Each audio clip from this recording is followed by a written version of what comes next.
con su carro. Para poder recibirlo del seguro, ella tuvo que escribir un reporte de lo que había pasado. Y lo siguiente es lo que ella escribió. Estaba retrocediendo con mi carro y no me di cuenta que había salido del asfalto y estaba sobre el césped del jardín. Crucé el césped, derrumbé una cerca de plantas, tumbé un tarro con basura y destruí el poste del buzón. Me salí de la acera y fui a chocar contra un automóvil de mi vecino y entonces me di cuenta que había perdido el control de mi vehículo. Muchas personas están fuera de control y ni siquiera lo saben. Y el estar fuera de control es lo que la Biblia llama las obras de la carne, porque o las obras del Espíritu o las obras de la carne controlarán nuestra vida. Por favor, busque Gálatas 5:19 y manifiestas son las obras de la carne. Espero que entienda que cuando la Biblia habla de las obras de la carne, no hace referencia a nuestro cuerpo físico, sino a nuestra naturaleza adámica, o sea, a nuestra naturaleza pecaminosa, que todos nosotros la heredamos desde nuestros antepasados. ¿Cuáles son las obras de la carne? Desde el verso 19 tenemos una larga lista de las obras de la carne, comenzando con adulterio. Y adulterio significa unión sexual con otra persona que no es su cónyuge. Y cuando usted vive en adulterio, vive bajo el control de la carne, o sea, vive una vida descontrolada. Segundo, fornicación. Y la fornicación es sencillamente cualquier actividad sexual antes del matrimonio. La Biblia enseña sin dudas, sin titubeos, sin apologías y sin equivocación. Enseña la castidad prematrimonial y la fidelidad matrimonial. Cualquier persona que vive una vida de fornicación, vive una vida descontrolada. Tercero, inmundicia. Aquí específicamente se refiere a pensamientos sucios, impuros, depravados. Una persona que lee o se deleita mirando pornografía o películas explícitamente sexuales o cosas por el estilo, es una persona que vive en la inmundicia de las obras de la carne, o sea que vive una vida descontrolada. Cuarto, lascivia. Aunque esa es una palabra que no se la usa frecuentemente, literalmente significa falta de control o lo que podríamos llamar sensualidad. El vivir para los sentidos. Y esto no es necesariamente sexual. Puede ser la borrachera, la glotonería, o sea, un desordenado deseo por la comodidad, la ociosidad, el complacer a sus 5 sentidos, dejar que ellos controlen su forma de vivir. Eso también es una vida descontrolada. Quinto, idolatría. Y usted me dirá, pastor, nosotros somos gente moderna, civilizada. Nosotros no somos idólatras. Permítame hacer una pregunta. ¿Qué es un ídolo? Ídolo es cualquier persona o cosa que para usted es más importante que Dios. Cualquier cosa a la que ame más, tema más y sirva más que a Dios, eso es un ídolo. Y puede ser su familia, sus negocios, sus distracciones, sus pasatiempos. Nosotros, gente moderna y civilizada, tenemos cualquier cantidad de ídolos. Si usted está viviendo una vida de idolatría, si hay algo a lo que usted ame más, tema más y sirva más que a Dios, está viviendo una vida controlada por la carne, y eso también es una vida descontrolada. Sexto, hechicerías. La palabra hechicería procede de la palabra griega fármacos, y en realidad tiene que ver con el uso de drogas. En la actualidad se han inventado la frase drogas recreacionales, o sea, un cielo instantáneo. Lo trágico es que ese cielo instantáneo termina en un infierno eterno. Hechicerías, brujerías, sortilegios, drogas, ciencias ocultas, chamanes, limpias, y todas esas cosas están entrelazadas fuertemente entre sí. El pastor David Wilkerson solía decir: no he conocido a ningún hombre seguidor y adorador de Satanás que no haya comenzado primero abriendo su mente a experiencias místicas por medio del uso de drogas. Las obras de la carne siempre guían a una vida desordenada. Sexto, enemistades. ¿Está usted guardando algún rencor o resentimiento? ¿Está llevando algún odio en su corazón? Si usted tiene alguna amargura, algún rencor contra alguien, su vida está siendo controlada por su carne y por lo tanto está fuera de control. Séptimo, pleitos. Ahora esto conlleva la idea de división, de contienda. Parece que a algunas personas les encanta el comenzar algún argumento. No se llevan bien con nadie. Son como un puercoespín. Aunque tienen buenos puntos, es casi imposible acercarse a ellos. Octavo, celos. La raíz de los celos, mi amigo, es el egoísmo. El egoísmo llevado hasta el extremo puede producir increíbles tragedias. Un fanático celoso es una formidable arma terrorista. Un fanático religioso es una aterradora arma en manos de Satanás. Noveno, iras. Estas producen un incontenible deseo de venganza, un consumidor afán de desquite. Y no importa cuán bajo tengamos que descender tanto y en cuanto podamos saciar nuestra venganza y aplacar nuestra ira. El único problema es que la venganza nunca ha traído paz a los vengadores. Décimo, contiendas. Y esto tiene que ver con personas especializadas en fraccionar un grupo humano. Una iglesia, por ejemplo. Si las cosas no se hacen a su manera, también pueden causar fisuras en un hogar, en el vecindario o en la comunidad. Décimo primero, disensiones. La palabra sedición, derivada de disensión, literalmente significa estar aparte y hace referencia a personas que forman pequeños grupitos y enclaves porque piensan que son mejores que todos los demás. A veces son precursores de cultos, logias y hermandades que son muy selectivos en cuanto a su membresía se refiere. Décimo segundo, herejías. Las herejías invariablemente están relacionadas con las doctrinas falsas y no quieren adherirse a la palabra de Dios. Personas controladas por las obras de la carne en vez de ser controladas por las obras del Espíritu. Décimo tercero, envidias. Una persona envidiosa es una persona que no está satisfecha con lo que tiene. Posee un espíritu de codicia. Carece de un espíritu de agradecimiento. Y no es que únicamente quiere más, sino que quiere tener más que todos los demás. Décimo cuarto, homicidios. Y no faltará quien inmediatamente pensará, qué bueno que yo no soy un asesino. Cuando Jesús interpretó no la letra de la ley, sino el espíritu de la ley, dijo que si tenemos odio, rencor, venganza en el corazón contra alguien, somos homicidas, sin necesidad de disparar un arma o de utilizar un puñal. Décimo quinto, borracheras. Esto no hace referencia al hecho de beber cerveza o licores hasta perder el sentido, sino a la realidad de que nuestra mente ha sido narcotizada, insensibilizada. Significa que tiene un impedimento en su capacidad mental. Así como el alcohol y las drogas son un impedimento moral y ético para quienes usan esos venenos. Décimo sexto, orgías. Hay gente que parece que están de fiesta todo el tiempo. Fiesta en el sentido mundano, tratando de silenciar la voz de sus conciencias, tratando de escapar de la realidad, hundiéndose en las indulgencias de los entretenimientos, incapaces de no tener nunca un pensamiento serio, puro, agradable. Las orgías no son solo materiales, sino también intelectuales y espirituales.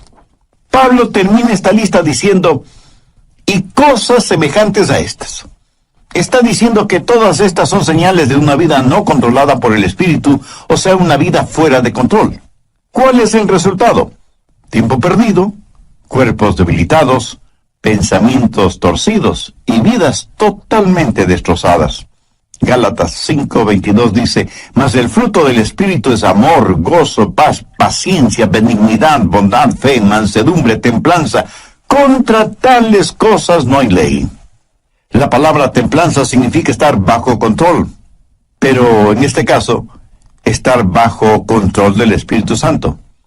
Mi amigo, mi amiga, ¿quién está en control de su vida? Al respecto, hay algunas cosas importantes que debemos saber. Primero, cómo vivir una vida controlada por el Espíritu. Gálatas 5:13. Porque vosotros, hermanos, a libertad fuisteis llamados, solamente no uséis la libertad como ocasión para la carne, sino servíos por amor los unos a los otros. Y en el siguiente versículo, Pablo nos dice cuál es el estándar del amor. Porque toda la ley en esta sola palabra se cumple. Amarás a tu prójimo como a ti mismo. Ese es el estándar legal. Y si queremos saber si estamos viviendo una vida de acuerdo a los parámetros de Dios, solo tenemos que hacernos la pregunta, ¿amo a los demás como me amo a mí mismo? El estándar de una vida autocontrolada o una vida controlada por el Espíritu es la ley. Pero la medida de eso es el amor. Hay tres maneras de mirar esto de la ley. Algunos ven la ley como su enemiga. La carne les dice, no tengas nada que ver con ninguna clase de ley. La carne no quiere que nadie ni nada le sujete. Quiere hacer lo que le plazca. Eso es lo que se llama libertinaje. Otras personas miran a la ley como su amo. Y Pablo predica contra eso porque quienes viven bajo la ley están siempre luchando, pero nunca alcanzan la victoria. Saben lo que dice la ley. Saben que la ley es buena y justa, y por eso tratan de vivir bajo la ley, aunque eso les cueste la vida. Y quienes viven de esa manera, bajo la ley, son legalistas. Recuerde que la vida cristiana no es una relación de ley, sino una relación de amor. Muchos viven vidas de negativismo y ven a la ley como su amo. Gálatas 5:1. Estad pues firmes en la libertad con que Cristo nos hizo libres, y no estéis otra vez sujetos al yugo de esclavitud. Bueno, ¿y cuál es el yugo de esclavitud? Es el del esfuerzo propio. Cuando usted ve a la ley como su amiga, eso es libertad. Y tenemos tres opciones: libertinaje, legalismo o libertad. Y la Biblia dice que hemos sido llamados a libertad y que debemos estar firmes en la libertad con que Cristo nos hizo libres.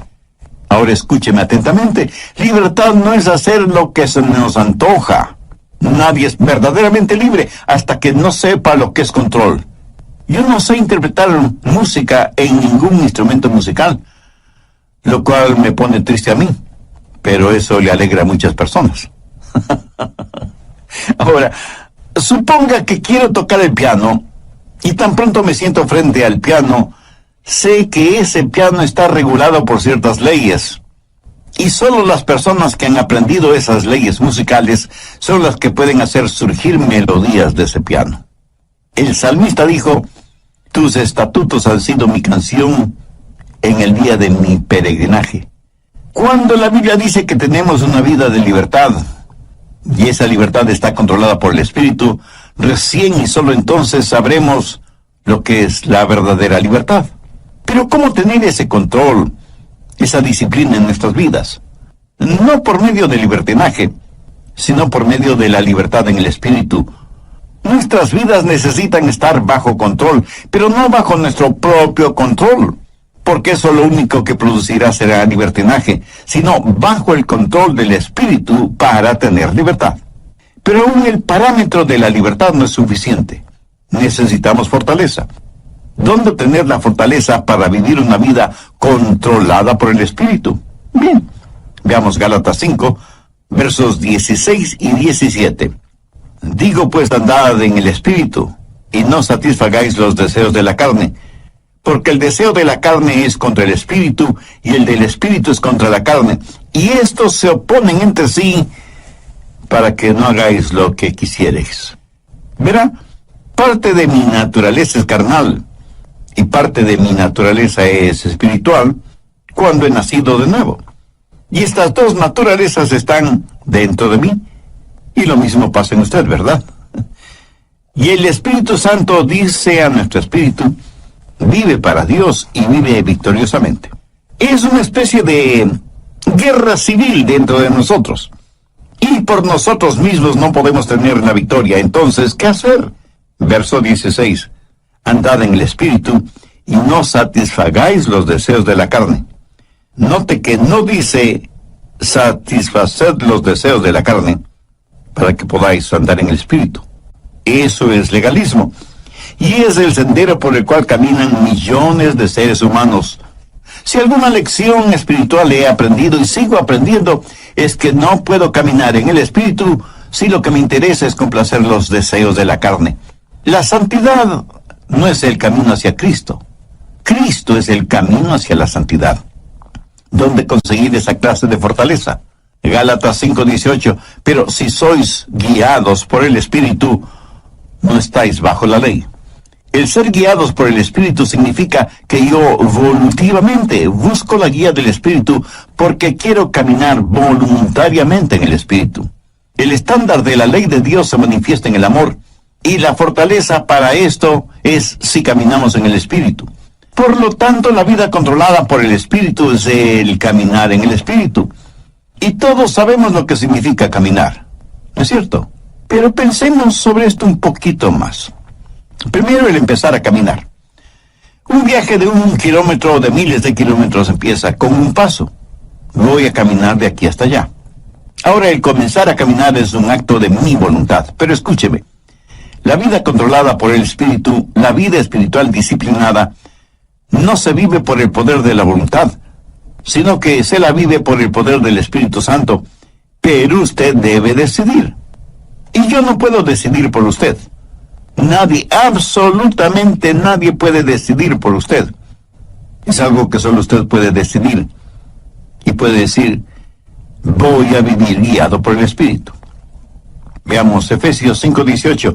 No os embriaguéis con vino, antes bien sed llenos del Espíritu. ¿Por qué Dios dijo por medio de Pablo que no debemos embriagarnos con vino y que más bien seamos llenos del Espíritu Santo? Porque quiere darnos no solo un contraste, sino también una comparación. Porque ser llenos del Espíritu es como estar embriagados con vino. El hombre puede decidir qué es lo que va a beber. Esa es su decisión.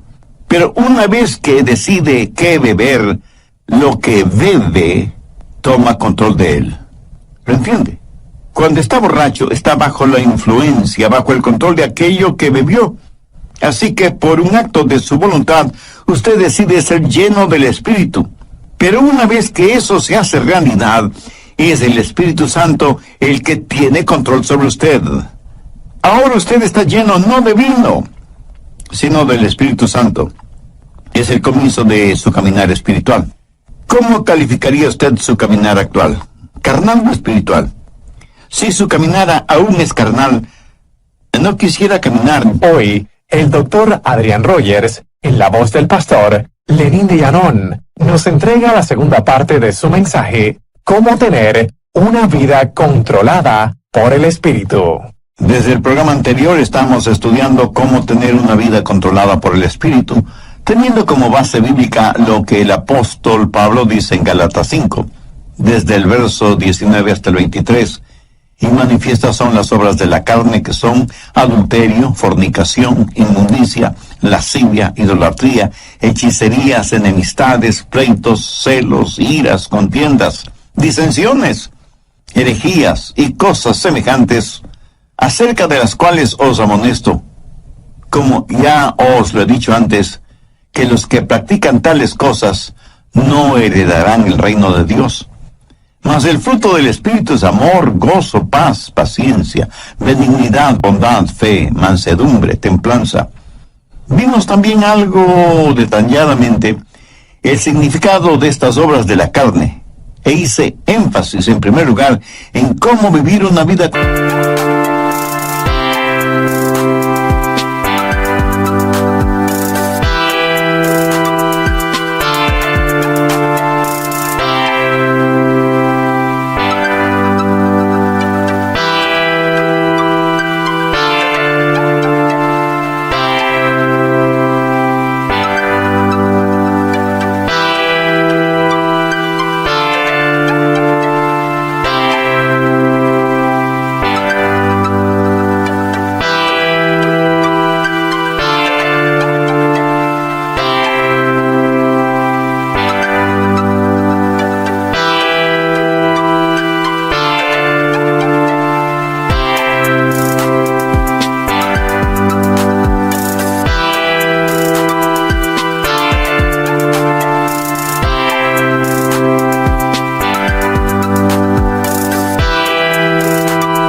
controlada por el Espíritu, porque como también lo dijo Pablo en Gálatas 5:13, porque vosotros, hermanos, a libertad fuisteis llamados, solamente no uséis la libertad como ocasión para la carne, sino servíos por amor los unos a los otros.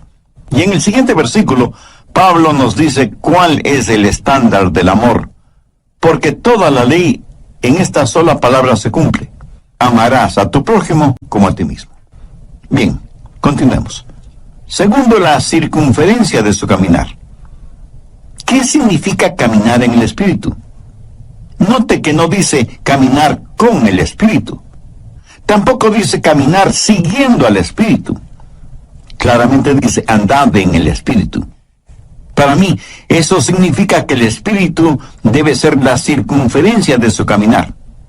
Por ejemplo, si yo le dijera a usted, camine en este edificio, significa que usted debe estar en ese edificio. El perímetro del edificio es la circunferencia dentro de la cual usted puede caminar. Si usted se sale del edificio, ya no estará en el edificio. Espero que lo entienda. Todos los países del mundo tienen sus fronteras. Para poder viajar de un país a otro, usted necesita un pasaporte con la visa respectiva.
Y con eso usted puede viajar libremente de un país a otro. Pero a veces los países, por motivos de seguridad interna, cierran sus fronteras. Y uno puede llegar hasta la frontera, pero no puede pasar la frontera. Esa frontera es el límite de su caminar o de su viaje. Por analogía, el Espíritu Santo de Dios debe ser el elemento en el cual usted camina. El Espíritu debe ser el medio ambiente de su vida. Usted como que se encierra, se cubre, se cobija con el Espíritu Santo de Dios. ¿Está usted haciendo eso? Le puedo asegurar que su carne no quiere que haga eso. ¿Sabe por qué? Porque la carne le dirá, mira, no seas tonto. Fuera del Espíritu Santo puedes tener placeres y hacer cosas que necesitas para ser feliz. Escúcheme, una persona que tiene su vida controlada por el Espíritu Santo ha llegado a una conclusión terminante. No hay nada que valga la pena fuera de Jesús. Cuando usted pueda decir eso, es que está caminando en el Espíritu. No hablo del hecho real de que usted tiene que comer, dormir, trabajar, descansar, gozar de vacaciones y todas estas cosas. Todas estas cosas usted las necesita ver dentro del contexto de que el Espíritu Santo de Dios está guiando y dirigiendo su vida. Usted debe aprender a caminar dentro de la circunferencia y los parámetros del Espíritu Santo. Y cuando usted se salga de esa circunferencia, el Espíritu Santo le dirá, mire, estás cruzando el límite. Y usted retrocede y se arrepiente. Eso, mi amigo, es una vida controlada por el Espíritu Santo de Dios. Tenemos entonces el comienzo de nuestro caminar, la decisión del paso que vamos a dar y la circunferencia dentro de la que podemos caminar en el Espíritu. Pero todavía hay algo muy importante. Tercero, la continuación de nuestro caminar. Gálatas 5:16 dice, digo pues, andad en el Espíritu. Andad. En el original griego, conlleva la idea de mantenerse caminando. ¿Pero qué es caminar? sencillamente una serie de pasos. Y aunque comienza con una decisión, no se detiene allí.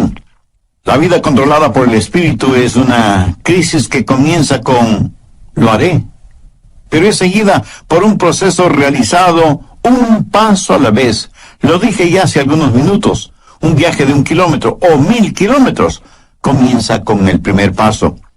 Pero usted no se detiene después del primer paso, sino que sigue caminando paso por paso sin detenerse. Digo, si es que usted quiere llegar a alguna parte. Dicen que muchos caminan muy aprisa para llegar a un lugar que no conocen. Y estando ahí, no saben qué hacer. Despistados. Anota al margen Colosenses 2:6. Este es un versículo clave en una vida controlada por el Espíritu. Si usted está cansado y enfermo de las obras de la carne, si quiere tener la libertad y el gozo de pertenecer a los hijos de Dios, quiero que grabe en su mente y en su corazón Colosenses 2:6. Por tanto, de la manera que habéis recibido al Señor Jesucristo, andad en Él. Mi amigo, es muy importante que usted entienda bien esto. Si usted ha recibido al Señor Jesucristo en su vida, debe caminar en Él. Si yo le pregunto a usted si ya es salvo, y usted me responde afirmativamente, tácitamente me está diciendo que ya ha recibido al Señor Jesucristo como su Salvador. Por favor, escúcheme con atención. Si eso es cierto, o sea que usted ya es salvo o salva, entonces quiere decir que usted está caminando en Él. Bien, ¿me permite hacerle una pregunta? ¿Cómo recibió usted al Señor Jesucristo? Y probablemente usted me dirá, porque me arrepentí de mis pecados y deposité toda mi confianza y fe en Él. Muy bien, por arrepentimiento y fe. ¿Qué es lo que dice Pablo en Colosenses 2:6? Por tanto, de la manera que habéis recibido al Señor Jesucristo, andad en Él. Entonces, ¿cómo puede usted vivir una vida victoriosa? De la misma forma en que recibió a Cristo, por arrepentimiento y fe. Que note las 3 últimas palabras del verso 6. Andad en Él. Y andad quiere decir caminar. Y el caminar se lo realiza un paso a la vez. Y usted necesita sus 2 piernas para caminar. No sé si se habrá dado cuenta, pero cuando caminamos estamos desbalanceados por fracciones de segundo cuando levantamos una pierna antes del siguiente paso. Le puedo asegurar que si usted está caminando y se queda con una pierna levantada por breves segundos, a menos que usted tenga un excelente sentido del equilibrio, terminará cayéndose.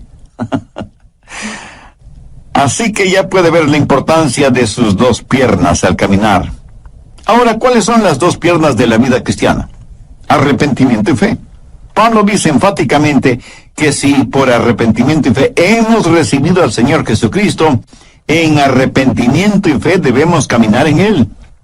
Pero arrepentimiento y fe no es algo que usted hizo para salvarse, sino que es la forma de vivir de una vida controlada por el Espíritu, y caminamos en el Espíritu para no cumplir con los deseos de la carne. ¿Cómo caminamos por arrepentimiento y fe? Entendamos lo que es arrepentimiento. Escuche atentamente lo que voy a decir, porque seguramente no será lo que usted piensa es el arrepentimiento, ni será lo que muchos definen como arrepentimiento.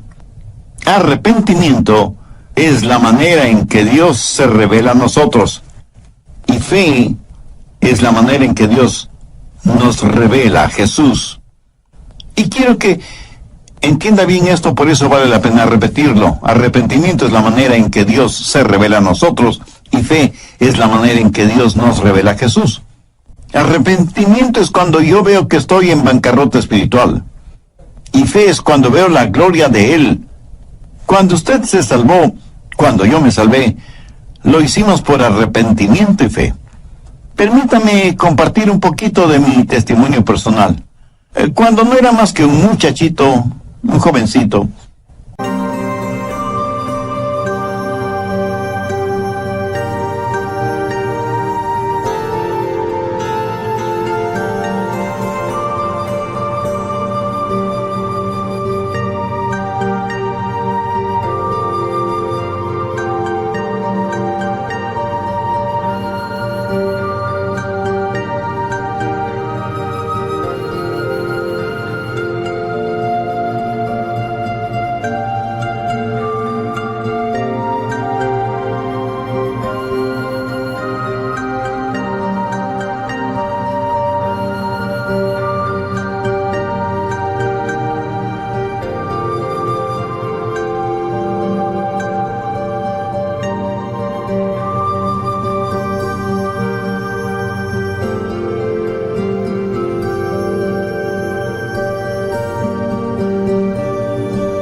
no sabía mucho de religión, y mucho menos de teología, por supuesto. Pero mi corazón tenía hambre de Dios. Luego escuché a un pastor predicando el mensaje de salvación y diciendo que solo en Jesucristo podríamos ser salvos.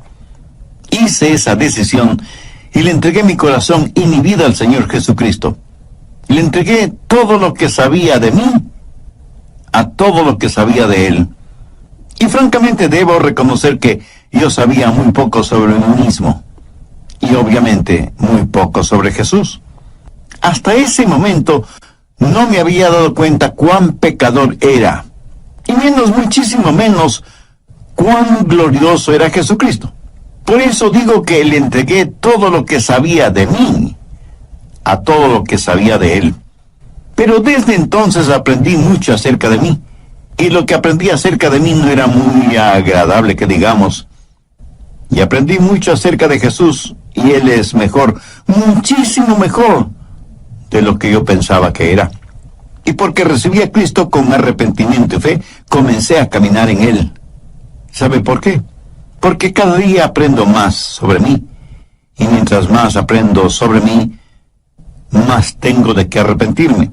Pero también aprendo más sobre Él. Y mientras más aprendo acerca de Él, más y más confío en Él. ¿Lo entiende? Arrepentimiento y fe. A lo mejor a veces usted piensa, creo que realmente no soy salvo, porque si fuera salvo, ¿por qué tengo esta gran convicción de mi pecado? Mi amigo, usted tiene esa gran convicción de su pecado precisamente porque es salvo y está aprendiendo más sobre usted y más acerca de Jesús. Esa convicción no es una señal de que no es salvo, sino más bien una señal de que usted finalmente está entendiendo el significado de una vida controlada por el Espíritu. Lo que estoy diciendo sencillamente es que hay un comienzo en nuestro caminar espiritual, así como tuvimos un comienzo en nuestro caminar físico, biológico. Debemos voluntariamente aceptar la guía del Espíritu. No vivimos por el poder de nuestra voluntad, pero entramos y aceptamos la vida cristiana por una decisión volutiva de nuestra parte. Sabemos que hay parámetros, límites circunferenciales para nuestro caminar en el Espíritu, y que nuestro caminar no se detiene, sino que continúa paso a paso. Por tanto, de la manera que habéis recibido al Señor Jesucristo, andad en Él. Arrepentimiento y fe. Dar todo lo que sé de mí a todo lo que sé de Él. Y de pronto, súbitamente, usted descubre que usted no está en control, que Dios está en control de su vida por medio de su Santo Espíritu, y que su vieja naturaleza pecaminosa, carnal, ya no tiene nada que hacer en usted, porque ahora usted está caminando, creciendo en el Señor Jesucristo, guiado por el Espíritu Santo. Por lo tanto, la vida controlada por el Espíritu es un caminar. Algunas personas me dicen, el pastor, desde hace tantos y tantos años estoy firme en Jesús. Y yo, con todo respeto y con todo amor, simplemente les pregunto, hermana o hermano, ¿cuándo va a empezar a caminar? Está bien el estar firmes en la fe, pero para muchos parece que firmeza significa inmovilidad, en vez de significar un caminar firme. Resumiendo, permítame decir que el estándar de la ley de Dios es el amor, y la fortaleza de nuestro caminar en el Espíritu con arrepentimiento y fe, lo cual producirá en nosotros una verdadera satisfacción espiritual. Veamos una vez más Gálatas 5, 22 y 23. Mas el fruto del Espíritu es amor, gozo, paz, paciencia, benignidad, bondad, fe, mansedumbre, templanza. Escúcheme, el diablo utilizará a sus familiares y amigos no cristianos para que le digan, tú no quieres vivir esa clase de vida, es tan aburrida. Mi amigo, esa es la única clase de vida que vale la pena vivirla. Es la única vida que produce genuina y eterna satisfacción. El apóstol la identifica como fruto, y un buen fruto es por lo general delicioso, hermoso, oloroso y satisface. Una fruta es para ser consumida, para aplacar el hambre. ¿Tiene usted hambre por el Señor, por las cosas de Dios? Si no es por medio del Señor Jesucristo, esa hambre nunca podrá ser satisfecha. Una vida controlada por el Espíritu es una vida llena del fruto del Espíritu, o sea, es una vida llena de amor, gozo, paz, paciencia, benignidad, bondad, fe, mansedumbre y templanza. La carne y el Espíritu están luchando en usted ahora mismo. El resultado depende de usted. Si usted dice, voy a vivir una vida de libertinaje y ver la ley de Dios como mi enemiga, no voy a vivir una vida de legalismo y tener la ley como mi amo. Si dice eso, le estará dando la victoria a la carne. Pero si dice, voy a tener a la ley como mi amiga, voy a vivir una vida de verdadera libertad, voy a buscar la fortaleza del Espíritu Santo y buscar voluntariamente la guía del Espíritu Santo y dejar que Él marque los parámetros normativos de mi vida y que me ayude a encontrar todo en Jesucristo, voy a caminar un paso a la vez en arrepentimiento y fe. Si usted dice eso, Dios le dará libertad. La libertad con que Jesucristo quiere hacerle libre. Y si hay alguna disciplina de su parte, no piense que la disciplina es restrictiva. Ninguna persona es más libre que aquella que vive una vida controlada por el Espíritu. Si usted que me está escuchando ahora mismo no es una persona ya salvada, ¿por qué no deja que Dios tome el control de su vida? ¿Por qué no hacer de Jesús su mejor amigo? ¿Por qué no elevar su corazón a Dios este mismo instante y le dice, Dios, sé que soy pecador y estoy perdido espiritualmente. Necesito ser salvo y quiero ser salvo. Señor Jesús, tú moriste en la cruz para salvarme y prometiste hacerlo si deposito mi fe y mi confianza en ti. Pues este mismo momento, por fe, te invito a que vengas a morar en mi corazón y seas mi Salvador y mi Señor. Te entrego el control total de mi vida y pido